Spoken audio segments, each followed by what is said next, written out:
আসসালামু আলাইকুম সুপ্রিয় দর্শক, আমি Monowar Hossain. Welcome back backbone digital smart board.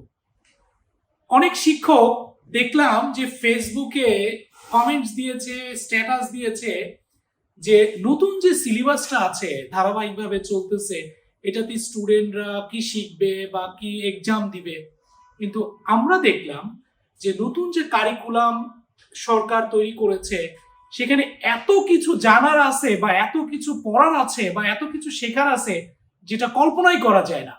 আজকে আমরা আপনাদেরকে দেখাবো ব্যাকবোন ডিজিটাল স্মার্ট বোর্ডের মধ্যে ফিজিক্স সাবজেক্টের স্ট্রোক ইঞ্জিন বা অটোমোবাইল, এবং সেখান থেকে আমরা কেমিস্ট্রিতেও চলে যাব যে কেমিস্ট্রি রিয়াকশন গুলো কিভাবে দেখানো যায়, ফিজিক্সের আসলে কিভাবে স্ট্রোক ইঞ্জিন গুলো এখানে কাজ করে বা কিভাবে একটা গাড়ির কনস্ট্রাকশন নিয়ে দেখানো যায়। সুপ্রিয় দর্শক, আপনারা দেখেন আমি এখানে একটা কার দেখতে পাচ্ছি, সেটার মধ্যে আসলে এই যে জিনিসটা এটা কিন্তু ফিজিক্স এবং কেমিস্ট্রির সাথে রিলেটেড একটা গাড়ি বা কার যেটাই আমরা বলে থাকি। এবং যারা অটোমোবাইলের স্টুডেন্ট তারাও কিন্তু এই জিনিসগুলো খুব সুন্দর করে আপনারা ব্রিফ করতে পারবেন। চলে আসেন, আমি এখানে দেখতে পাচ্ছি যে ফুললি একটা কার ক্রিস্টাল, দেখেন কত সুন্দর করে এখানে দেখানো যাচ্ছে যে আমি একদম ট্রান্সপারেন্ট একটা গাড়ি দেখাচ্ছি। এই গাড়িটার মধ্যে আমরা এখান থেকে শিখবো আসলে ফিজিক্সের স্ট্রোক ইঞ্জিন গুলো কিভাবে কাজ করে। দেখেন এখানে ইঞ্জিন আছে, ব্যাটারি আছে, রেডিয়েটর আছে, সিট বেল্ট আছে, স্টিয়ারিং হুইল আছে। আমি কিন্তু একদম ক্রিস্টাল একটা গাড়ি দেখাতে পাচ্ছি।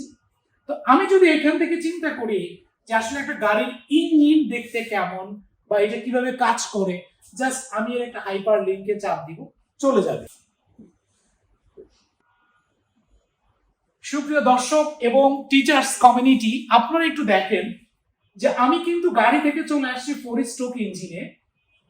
আমরা জানি যে 9-10 বা ইন্টারমিডিয়েটের একদম সিলেবাসে 4 স্ট্রোক ইঞ্জিন নিয়ে পড়াশোনা করানো হয় এবং ম্যাক্সিমাম স্টুডেন্ট এই চ্যাপ্টারটাকে অমিট করে যায়। টিচাররা হয় খুব ভালো করে বোঝাতে পারে না, অথবা স্টুডেন্টরা ক্যাচ করতে পারে না। তো আজকে আমরা দেখাচ্ছি যে ব্যাকবোন ডিজিটাল স্মার্ট বোর্ডের মধ্যে একজন ফিজিক্সের টিচার তার স্টুডেন্টদেরকে কিভাবে 4 স্ট্রোক ইঞ্জিনটাকে ব্রিফ করবে। দেখেন এখানে কিন্তু আমরা দেখাতে পাচ্ছি যে একটা 4 স্ট্রোক ইঞ্জিন আসলে কিভাবে কাজ করে। এখানে কনস্ট্রাকশনটা দেখানো হয়েছে। আমি যদি ইঞ্জিনটা দেখাই, দেখেন ইঞ্জিন কিন্তু এখানে দেখানো হয়েছে। এখানে গিয়ার বক্স আছে, ইঞ্জিন ব্লক আছে, সিলিন্ডার আছে, আমি এখানে দেখতে পাচ্ছি। কিন্তু দেখেন এটার অপারেশনটা কিভাবে হয় সেটাও কিন্তু এখানে দেখানো যায়। আপনারা দেখেন কত সুন্দর করে এটার অপারেশনটা দেখানো হয়েছে। আমি চাইলে স্ট্রোক 1 এ চাপ দিয়ে দেখতে পারি যে স্ট্রোক 1 আসলে কিভাবে কাজ করে, স্ট্রোক 2টা কিভাবে কাজ করবে, স্ট্রোক 3 কিভাবে কাজ করবে, স্ট্রোক 4 কিভাবে কাজ করবে। এইভাবে প্র্যাকটিভ ওয়েতে আপনারা ব্যাকবোন ডিজিটাল স্মার্ট বোর্ডের মধ্যে স্টুডেন্টদের খুব সুন্দর করে তুলে ধরতে পারবে। শুধু তাই না, আপনারা দেখেন যে আমি যদি চিন্তা করি যে একটা ইঞ্জিন কিভাবে কাজ করে আসলে, ঠিক আছে, এবং সেটা যদি আরো হয় যে গিয়ার বক্স এখানে কিভাবে কাজ করবে সেটা পর্যন্ত দেখানো যাবে। আমি যদি গিয়ার বক্সে চাপ দিই, জাস্ট এখানে চাপ দিব, চলে আসছে কিন্তু এটা গিয়ার বক্স। আপনারাই দেখেন, আপনারা যারা টিচার্স কমিউনিটি আছেন এবং লোকেশন ইন দ্য কার, এই গিয়ার বক্সটা কোথায় থাকে, কনস্ট্রাকশনটা কেমন আসলে গিয়ার বক্সের, ঠিক আছে, এটার অপারেশনটা কিভাবে কাজ করবে সেটাও কিন্তু আপনারা স্টুডেন্টদের মধ্যে দেখাতে পারবেন। এর চেয়ে সুন্দর করে আমার মনে হয় যে প্র্যাকটিভ ওয়েতে স্টুডেন্টদেরকে দেখানোর মতো আর কিছু নাই। অনেক সময় আমরা কি করি, ফিজিক্সের চ্যাপ্টার যখন স্টুডেন্টদের মধ্যে বোঝাতে পারি না, আমরা বলি যে মুখস্থ করার জন্য। কিন্তু এইভাবে প্র্যাকটিভ ওয়েতে দেখালে স্টুডেন্টরা কিন্তু মুখস্থ করার কিছু নাই। এখানে আপনারা দেখতে পাচ্ছেন যারা টিচার্স কমিউনিটি আছেন কিভাবে ফিজিক্সটা কাজ করছে। দেখেন এটা গিয়ার বক্স আমরা দেখতে পাচ্ছি, এখানে 4 স্ট্রোক ইঞ্জিনের গিয়ার বক্সটা কিভাবে কাজ করে, সেখানে রিভার্স গিয়ার কিভাবে কাজ করবে সেটাও কিন্তু এখানে দেখানো হয়েছে। সো আপনারা দেখেন যে কিভাবে এগুলো কাজ করে। আমি যদি আবার ব্যাকে চলে যাই, সুপ্রিয় দর্শক আপনারা দেখলেন বা যারা টিচার্স কমিউনিটি আছেন, আমি আলোচনা করছিলাম একটা কার নিয়ে। কার থেকে আমরা চিন্তা করলাম যে আমরা ইঞ্জিন দেখালাম, আমরা গিয়ার বক্স দেখালাম। এবার আমরা যদি চিন্তা করি যে আসলে এটার মধ্যে কি কি সিস্টেমগুলো কাজ করে, সিস্টেমগুলো দেখেন, কুলিং সিস্টেমটা কেমন সেটা কিন্তু এটা দেখানো যাচ্ছে। ফুল একটা গাড়িকে ব্রিফ করার জন্য ফুয়েল সাপ্লাই সিস্টেমটা কেমন সেটা এখানে দেখানো যাচ্ছে, স্টিয়ারিং সিস্টেমটা কেমন সেটা দেখানো যাচ্ছে, সাসপেনশন সিস্টেমটা কেমন সেটা কিন্তু এখান থেকে দেখানো যাবে, তারপরে ইলেকট্রিক্যাল সিস্টেমটা কেমন সেটা এখান থেকে দেখানো যাবে, ট্রান্সমিশন সিস্টেমটা দেখানো যাবে। এই জায়গাগুলো থেকে প্রত্যেকটা জিনিস কিন্তু আপনারা স্টুডেন্টদেরকে এইভাবে আসলে ব্রিফ করতে পারবেন খুব সহজেই।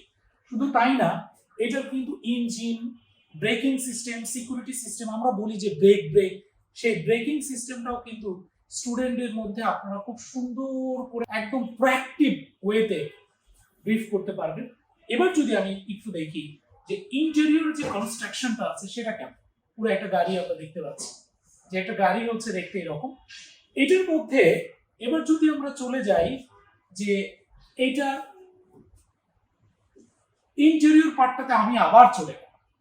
আমরা তো ইঞ্জিন দেখালাম, তারপরে আমরা হচ্ছে গিয়ার বক্স দেখালাম, কিন্তু একটা গাড়ি আসলে চার্জিং সিস্টেমে কিভাবে থাকবে, ব্যাটারি, আমি যদি চিন্তা করি যে এবার এই ব্যাটারিটা কোন জায়গায় থাকে বা কোন পজিশনে এটা থাকে, ব্যাটারিটার ভিতরে কিভাবে কাজ করে, আমি জাস্ট এই ব্যাটারিটা এখানে চাপ দিব, দেখেন আপনারা।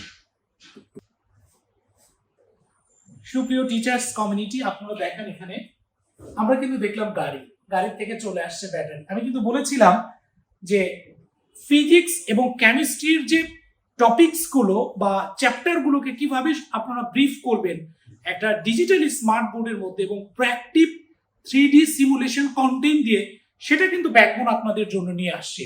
এখানে দেখেন আমি একটা ব্যাটারি দেখতে পাচ্ছি, ব্যাটারিটা আসলে কিভাবে কাজ করে, ব্যাটারি কেসটা আমি দেখাচ্ছি এখানে। ব্যাটারির মধ্যে সালফিক অ্যাসিড থাকে, ক্যাথোড থাকে, অ্যানোড থাকে এবং নেগেটিভ টার্মিনাল থাকে, সেই জিনিসগুলো কিন্তু আমরা ব্রিফ করতে পারি।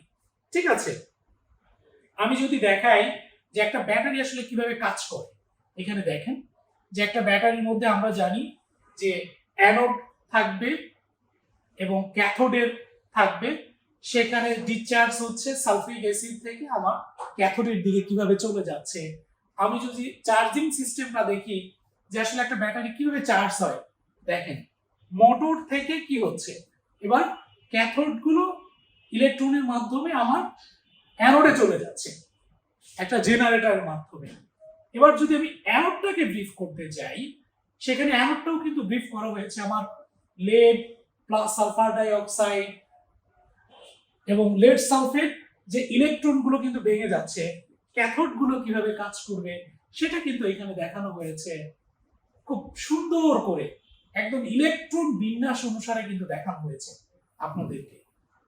সো এইভাবে আপনারা স্টুডেন্টদেরকে খুব সহজেই এবং প্রোঅ্যাক্টিভ ওয়েতে সুন্দর করে ব্রিফ করতে পারবেন। সুপ্রিয় দর্শক, আপনারা দেখলেন যে ব্যাকবোন ডিজিটাল স্মার্ট বোর্ডের মধ্যে একজন টিচার বা একজন ইনস্ট্রাক্টর কিভাবে ফিজিক্স, কেমিস্ট্রি বা অটোমোবাইলের চ্যাপ্টারগুলোকে সুন্দর করে উপস্থাপন করা যায়। তো আজকের মতো এতটুকুই, সবাইকে অসংখ্য ধন্যবাদ।